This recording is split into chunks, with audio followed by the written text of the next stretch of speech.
Assalamualaikum warahmatullahi wabarakatuh. Selamat pagi, selamat malam, selamat siang.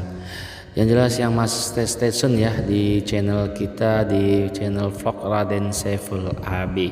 Nah, sebelum kita membahas panjang lebar tentang berita pada malam hari ini, jangan lupa untuk subscribe dan bentangkan lonceng agar selalu terupdate menerima video-video dari channel Raden Saiful AB.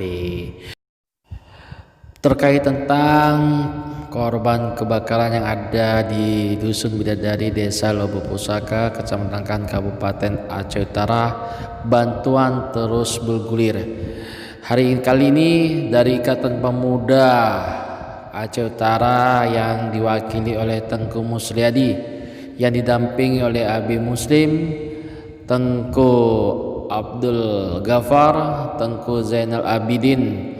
Mereka langsung meninjau lokasi kebakaran dan bertatap muka dengan para korban kebakaran. Tidak hanya itu saja, pada kesempatan itu juga Tengku Musliadi selaku wakil daripada Ikatan Pemuda Aceh Utara atau IPAU memberikan juga santunan berupa 5 gas LPG, 5 kotak Indomie dan 5 papan telur.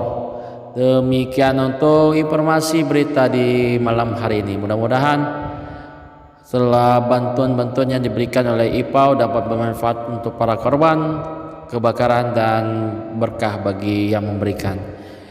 Terima kasih dan jangan lupa untuk selalu update dari berita-berita yang terbaru di vlog Raden Saiful AB. Wassalamualaikum warahmatullahi wabarakatuh.